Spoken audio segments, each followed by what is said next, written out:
दोस्तों, कल्पना कीजिए आप एक ऐसे जहाज पर सवार हैं जो हवा में सरसराता हुआ नीचे गिरा जा रहा है। जहाज का पायलट घोषणा करता है कि हम जल्द ही क्रैश होने वाले हैं, तो आप पर क्या बीतेगी। ऐसे हालात में किसी इंसान के दिमाग में उसके चाहने वालों की तस्वीरें घूमने लगती है। हम सभी जानते हैं कि जहाज क्रैश की अवस्था में जिंदा बच पाना करीब करीब असंभव सा ही होता है, किंतु फिर भी ऐसे समय में जब हम एक गिरते हुए जहाज पर बैठे हों तो सिर्फ प्रार्थनाओं के अलावा हमें दूसरा कोई सहारा नहीं सूझेगा। आज तक हवाई जहाज की दुर्घटनाओं के करीब 1900 मामले सामने आए हैं, जिनमें करीब 30,000 यात्रियों की जानें जा चुकी हैं। जहाज क्रैश में लगभग हर बार सभी यात्री मारे जाते हैं। यानी यदि आंकड़ों पर नजर डाली जाए तो भगवान से की गई प्रार्थना जहाज दुर्घटना में कोई विशेष प्रभावशाली सिद्ध नहीं होती। कभी कभार ही ऐसा देखने को मिला है जब कोई एक या दो यात्री जहाज क्रैश होने की स्थिति में बच निकले हों, किंतु फिर भी कहा जाता है कि जाको राके साइयां मार सके ना कोई। यानी यदि भगवान आपका साथ देता है तो कोई विपत्ति आपका कुछ नहीं बिगाड़ सकती। कई बार कुछ ऐसे चमत्कार हो जाते हैं जिससे लगता है कि प्रार्थनाओं से बड़ी शक्ति कोई दूजी नहीं होती। 27 दिसंबर 1991 को स्कैंडिनेवियाई एयरलाइंस की फ्लाइट नंबर 751 में सवार यात्रियों के साथ एक ऐसा ही सुखद चमत्कार हुआ था, जब इस फ्लाइट के करीब 3220 फीट यानी 980 मीटर की ऊंचाई पर दोनों इंजन फेल होने के बावजूद भी जहाज में बैठे सभी 129 यात्री जिंदा बच गए थे।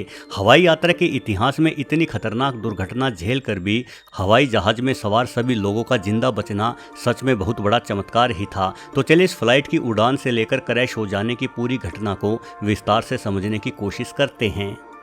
दोस्तों, 27 दिसंबर 1991 की सुबह आम सुबहों जैसी ही थी। हाँ, ये और बात है कि रात को स्वीडन के स्टॉकहोम शहर के एयरपोर्ट वाले इलाके के आसपास काफ़ी तेज बर्फबारी हुई थी, लेकिन ऐसा होना कोई अनोखी बात नहीं थी। दिसंबर महीने का अंतिम सप्ताह चल रहा था और स्वीडन जैसे ठंडे देश में इन दिनों जमकर बर्फबारी होती ही है। खैर, सुबह सुबह एयरपोर्ट से बर्फ हटा दी गई। स्कैंडिनेवियाई एयरलाइंस यानी स्वीडन देश की फ्लाइट 751 उड़ान के लिए तैयार खड़ी थी। इस फ्लाइट को स्वीडन के शहर स्टॉकहोम से डेनमार्क की राजधानी कोपेनहेगन से होते हुए पोलैंड की ओर जाना था। बोइंग कंपनी का यह हवाई जहाज MD-80 सीरीज का था। विमानों की सीरीज का बेहद ही कामयाब दौर रहा है। इन जहाज़ों का इस्तेमाल आज तक भी किया जा रहा है। 90 के दशक में ये जहाज़ काफ़ी नए और आधुनिक थे। स्टॉकहोम शहर से उड़ान भरने वाले इस जहाज़ का निर्माण हुए अभी 9 महीने ही बीते थे। इस जहाज़ को अपनी उड़ान सुबह के ठीक 8:45 पर भरनी थी। इस हवाई जहाज़ में 123 यात्री और पायलटों समेत 6 क्रू मेंबर यानी कुल मिलाकर 129 लोग सवार थे।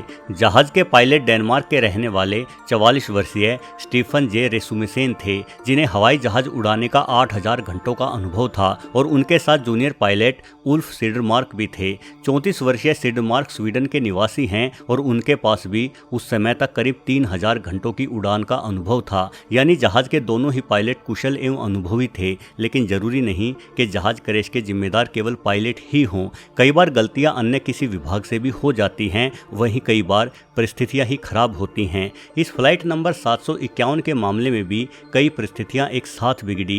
पहली रात करीब 10 बजे ये फ्लाइट यूरिक से उड़ान भरकर स्टॉकहोम पहुंची थी। निश्चित रूप से ये रात बहुत ठंडी थी, लेकिन एक बात जिस पर किसी ने ध्यान नहीं दिया वो ये कि इस जहाज के विंग्स में मौजूद ईंधन टैंकों में करीब 2700 किलोग्राम ईंधन बचा हुआ था। ठंडे तापमान के कारण ये ईंधन जमने की अवस्था में पहुंच चुका था, लेकिन उससे भी ज़्यादा ध्यान देने वाली बात ये थी कि ज्यूरिख से स्टॉकहोम पहुंचा ये जहाज करीब 1 घंटा और 40 मिनट तक हवा में रहा था, और आसमान धरातल की तुलना में कहीं अधिक ठंडा होता है। यानी फ्लाइट -50 डिग्री से भी कम तापमान के सफ़र को झेलकर जमीन पर लैंड हुई थी, जिस वजह से जहाज में मौजूद ईंधन हद से ज़्यादा ठंडा हो चुका था। यात्रियों को उतारने के बाद यह हवाई जहाज पूरी रात बाहर रनवे पर ही खड़ा रहा। उस रात तापमान करीब 0 से 1 डिग्री सेल्सियस के बीच था। आसमानी ठंड में 1.5 घंटे से ज़्यादा रहने और बेहद ठंडी रात में सारी रात बाहर खड़ा रहने के कारण जहाज के विंग्स में भरा ईंधन ठंडा ही बना रहा, जिस वजह से जहाज के विंग्स के ऊपर और नीचे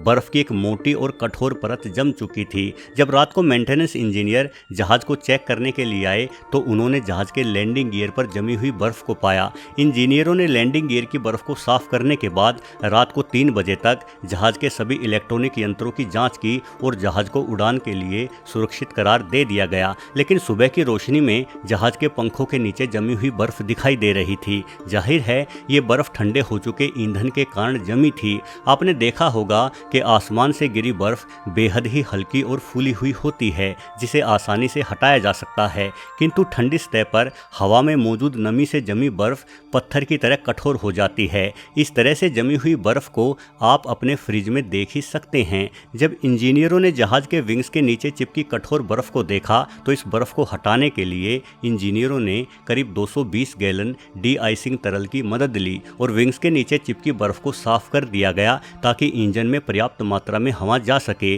जहाज के सभी इलेक्ट्रॉनिक्स यंत्रों की दोबारा से जांच हुई और जहाज उड़ाने की तैयारियां शुरू कर दी गई। लेकिन किसी ने भी इस जहाज के पंखों के ऊपर जमी बर्फ पर ध्यान नहीं दिया और यही बर्फ बाद में हादसे की वजह बनी। जैसे ही प्लेन टेक ऑफ हुआ तो कुछ यात्रियों के अनुसार उन्होंने हवाई जहाज के पंखों के ऊपरी हिस्से से बर्फ को नीचे गिरते हुए देखा था। इस जहाज के टेक ऑफ होने के कुछ मिनटों बाद ही जहाज की पूंछ के पास मौजूद दोनों इंजनों के पंखों में जोरों से कुछ टकराया, जिस कारण जहाज में तेज झटके लगने लगे। दरअसल इन इंजनों से जहाज के विंग्स के ऊपर जमी बर्फ ही टकराई थी। जहाज की तेज गति के कारण ये बर्फ टूट गई और हवा के तेज प्रेशर की वजह से ठीक दोनों पंखों की ओर बर्फ के टुकड़े खींचे चले गए। जहाज उड़ा रहे पायलटों को जहाज में लग रहे ये झटके कुछ असामान्य लगे। वो इन झटकों से असंतुलित हुए जहाज को संतुलित करने की कोशिश करने लगे, लेकिन उन्हें सफलता नहीं मिली। इसलिए आनन फानन में ही जहाज में लगी ऑक्सिलरी पावर यूनिट को चला दिया गया। ऑक्सिलरी पावर यूनिट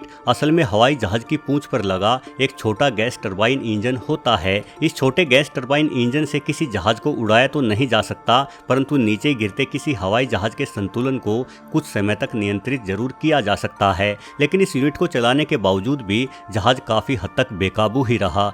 जहाज पूरी तरह से नियंत्रण से बाहर होकर एयरपोर्ट के पास बसे एक गांव की ओर बढ़ चला। इस समय जहाज की ऊंचाई 1300 फीट थी और पायलट समझ चुके थे कि जहाज किसी भी हालात में वापस एयरपोर्ट तक नहीं पहुंच सकता, इसलिए जहाज को इस गांव में ही इमरजेंसी लैंड कराना होगा। केबिन क्रू सदस्यों द्वारा जल्द से जल्द यात्रियों को आपातकाल के समय प्रयोग में लाए जाने वाले सभी नियम समझा दिए गए। तब तक जहाज गांव के पास मौजूद जंगली इलाके की ओर मुड़ चला था। 1000 किलोमीटर से भी कम ऊंचाई पर आते आते जहाज के दोनों इंजन पूरी तरह से फेल हो चुके थे, जिस वजह से जहाज तेजी से नीचे गिरने लगा था। सबसे पहले जहाज जंगली पेड़ों से ही टकराया, जिस कारण जहाज का दाहिना विंग टूटकर अलग हो गया। विंग ही जहाज को संतुलित रखते हैं और किसी एक विंग के टूटने के बाद जहाज तुरंत जमीन से टकरा जाता है और उसमें आग लग जाती है। लेकिन इसे भगवान का चमत्कार कहे या पायलटों की कुशलता के बचा हुआ इकलौता विंग लिए हुए भी ये जहाज बिल्कुल सीधा ही आगे बढ़ता रहा। आगे की जमीन सपाट थी और जहाज करीब 224 किलोमीटर प्रति घंटे की रफ्तार लिए इस सपाट जमीन से आ टकराया, जिस कारण जहाज का पूंछ वाला हिस्सा भी टूटकर अलग हो गया। ये हवाई जहाज करीब 110 मीटर तक जमीन पर घिसटता रहा। इस दौरान जहाज के लैंडिंग गियर यानी टायर भी टूटकर अलग हो चुके थे और पूरा हवाई जहाज 3 हिस्सों में बंट चुका था। किंतु कमाल की बात रही कि ना ही जहाज में आग लगी और ना ही किसी यात्री को कोई विशेष चोट आई। ये कुछ वास्तविक तस्वीरें आप इस टूटे हुए जहाज की देख सकते हैं। इन तस्वीरों को देखकर कल्पना करना मुश्किल है कि इस जहाज में सवार सभी 129 इंसान बिल्कुल सुरक्षित रहे। लेकिन चमत्कार होते हैं और ये घटना एक चमत्कार ही थी। जहाज में मौजूद सिर्फ 4 यात्रियों को ही डॉक्टर की आवश्यकता पड़ी, क्योंकि उन्हें हल्की फुल्की खरोंचें आई थी। बाकी के सभी यात्री बिल्कुल ठीक थे। सभी यात्रियों ने अपनी जान बचाने का श्रेय भगवान को और उन पायलटों को दिया जिन्होंने एक विंग वाले और टूटे टायरों वाले जहाज को भी जमीन पर उतार दिया था। और ये घटना जहाज दुर्घटनाओं के सबसे बड़े खुशनुमा चमत्कारों में हमेशा के लिए दर्ज हो गई। वीडियो देखने के लिए आपका बहुत बहुत धन्यवाद।